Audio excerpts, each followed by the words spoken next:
मेरी कविताओं के ना कोई शीर्षक नहीं होते हैं, तो जहाँ मैं थोड़ा सा अंतराल दूंगी तो आप समझ जाना कि मैं अगली कविता पर पहुँच गई हूँ। मैं तुम्हें दोष नहीं दूंगी कि आज मेरे कमरे में जो घना अंधेरा सांप की तरह रेंग रहा है, उसका बोझ धीरे से, बहुत धीरे से और चुपचाप तुम्हारे उज्ज्वल निश्चयों की प्रतिध्वनि बन गया। यह भी सच है कि तुमने सरोवर में खिलते कमल देखे होंगे और तभी से रंगों में सोना तुम्हारी आदत में आया होगा। मुमकिन यह भी है कि तभी तुमने मेरी तरफ कभी ना देखने के अनजान रंग को बाजार में, दुकानों में गिरा दिया होगा। फिर एक दिन किसी आक्रामक सिहरन ने तुम्हें कहा होगा, नींद के साथ नींद सोती है और परछाई के पास परछाई अपनी आवाज़ लिखती है। सूक्ष्म जीवों के पास कोई भेस नहीं होता। जैसे चरित्र बदल जाते हैं ध्वनि, प्रकाश और संवादों के मध्य, और देह तैरने देती है खुद को कामोद्दीप्त यज्ञ में। मैं बहुत दिनों से इस असमंजस में हूँ कि तुमसे कहूँ, ले जा सकते हो तुम मेरी सघन देह का प्रतीक प्रतिमान और अनेक प्रसंगों से पुता जड़ हुआ अभिमान।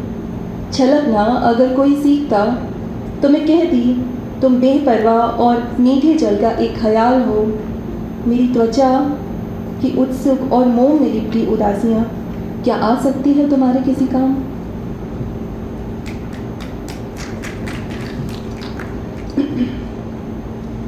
मैंने यथार्थ में ईश्वर को नहीं रचा। मैंने यथार्थ में ईश्वर को नहीं रचा, न उसके सम्मान में गहरी सांस भरी। मेरे लिए वे क्षण सदा हवा में तैरते रहे जिनमें मैंने लड़खड़ाते हुए ईश्वर के जिक्र वाली कविताएं लिखी। मुझे हर तरह का ईश्वर एक खिलौना लगता है, मिट्टी का, काष्ठ का या संगमरमर का। सब के सब ईश्वर जमी मुस्कानों से हमें देखते हैं। सब के सब ईश्वर अपने प्रतिनिधित्वों की लकवाग्रस्त जबानों से हमारा कन्फेशन सुनते हैं। लेकिन ईश्वर अब धुंधला हो चुका और बहुत बार अपनी उपस्थिति से कविता को बोझिल करता है। ऐसा कहने वाला लेखक अपनी पालतू चिड़िया से बिना किसी लोभ के प्रेम करता है। मैं सोचती हूँ, कभी उसकी चिड़िया की नाजुक गर्दन पर मेरी सबसे शैतान बिल्ली अपनी आकांक्षा की जलती हुई मशालें न रखती। उसे कविताओं में ईश्वर से घृणा है, मुझे यथार्थ की ईश्वर में दिलचस्पी नहीं। उसे सजीव ईश्वर की कामना रहती है, लेकिन मेरा निर्जीव ईश्वर ही मेरे हृदय का अंधकार भेद पाता है, और ऐसा ईश्वर रच मैं खुद को दोष मुक्त करती हूँ।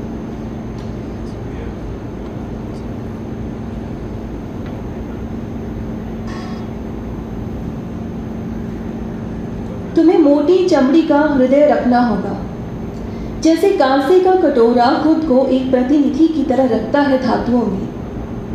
लचीला साहस रिस रिस कर बहा देना होगा, गृह युद्ध से किसी तरह बचे लोगों की तरह। शरणार्थियों की तरह भूख पर संयम रखना होगा और ब्रेड के टुकड़े बांटने होंगे पड़ोसियों के कुत्तों के साथ। यह सब भी कम लगे तो उस औरत को खोजना जिसे 14 साल लगते ही खतना करवाकर उसकी माँ ने रूबल या दिनार के बदले बेच दिया हो। सारी वहशतें पीड़ाओं की सुंदरता में कैसे बदलती हैं, यह देखना अपने चरित्र की सूक्ष्म रेशों से। उस ऊंचाई से देखना खुद को जिस ऊंचाई से एक शुतुरमुर्ग देखता है अपने मालिक को, जब वह आवाज़ लगाता है अपने कामगारों को उसके अंडे संभालने जाने के लिए। तुमने देखा नहीं, सब बिक जाता है संसार में। बेशक बेशर्मी से, थोड़े आंसुओं और लिसलिसी सच्चाई से। मैं भी कभी बेच दूंगी इस कविता को, खुद को यह कहकर कि संपादक भला आदमी है, अच्छी कीमत देगा इसकी, और मैं अपनी माँ से छुपकर अनाथ लड़कियों को खिला सकती हूँ उनकी पसंद के वेज नूडल्स।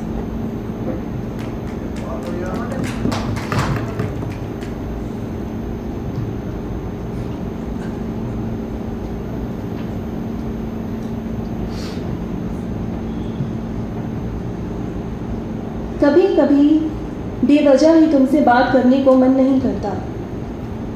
कभी कभी बेवजह ही तुमसे बात करने को मन नहीं करता, जिस समय मैं जून की आंधियों के किनारे अपनी सीमांत तलाश रही होती हूँ, रोना चाहती हूँ पर रोती नहीं। पुराने अपमान मैंने अपने हीरो चढ़े कान में बूंदों के साथ सुनार से कह कर गला दिए थे, और देखो एक नई परत चढ़ाई है मुझ पर, जो छूने भर से भुरभुराई की नहीं। तुम्हारी अनुपस्थिति में मैंने बेलाटार की वह फिल्म दोबारा देखी, जिसकी नायिका हम दोनों को बेहद कामुक लगी थी। मजबूती से अपनी थकान, क्रोध और कामुकता को थामे हुए था, जिसके कंधे और चेहरा मजबूती से अपनी थकान, क्रोध और कामुकता को थामे हुए था। मैं ठीक उसी तरह दरवाज़ा रोक कर खड़ी हूँ, जैसे कोई आधा हुआ काम पूरा होना चाहता है। इसे तुम्हारी प्रतीक्षा कहूँ या अपनी विदा, तय करना आसान नहीं। मैंने सुना है कि कई पंछियों की ज़बानें लाल रंग की होती हैं और कई फूल अपने कोश के भीतर जहर भरकर रखते हैं। जीवन आत्महत्या के ठीक पहले से कुछ क्षणों में किसी वेग की तरह महसूस होता है, जैसे संतरे के रस से आत्मा भीग गई हो। तय करना कुछ भी कभी भी आसान नहीं। तुमने जिस दिन से मुझे लोगों से छुपाना शुरू किया, मैं तब से तुम्हारी सुनाई कहानी 3 लिटिल फ्लावर्स के नशे में गुम हो गई हूँ। और कहानियों में मुस्कुराने का अर्थ है कि हकीकत का कोई शीशा कभी नहीं टूटता।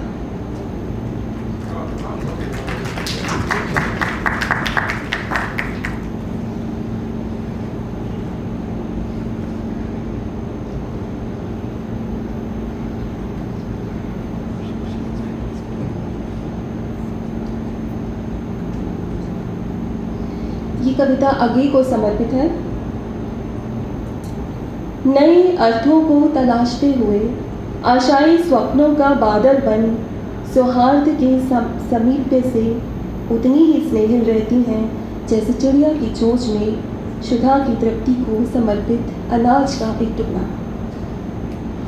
सांध्या बेला की लालिमा में अवध के आसमान में तैरते असंख्य नन्हे पाखी हृदय जीवन के सौंदर्य का केवल एक पक्ष निहारते, कभी सुनते, कभी स्मृतियों की धुरी पर अपने गतिमान होने को टटोलते।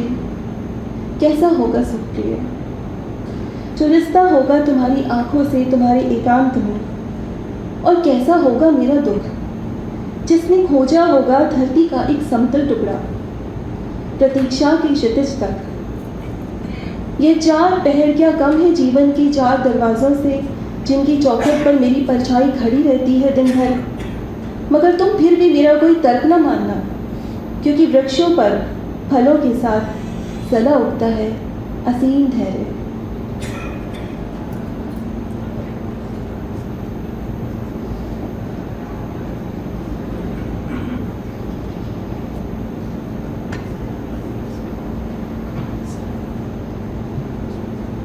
तुम इतनी बोधगम्य हो जैसे समाधिस्थ बुद्ध के पास पड़ा एक कामनाहीन पत्ता। तुम इतने बोधगम्य हो जैसे समाधिस्थ बुद्ध के पास पड़ा एक कामनाहीन पत्ता। मैं तुम्हारे प्रेम में अपनी सब कोमल कविताएं वो विनम्र पत्ते बना दूंगी जो अपने पतन को पूर्व से जानते हैं। मैं खुद को क्षमा कर दूंगी।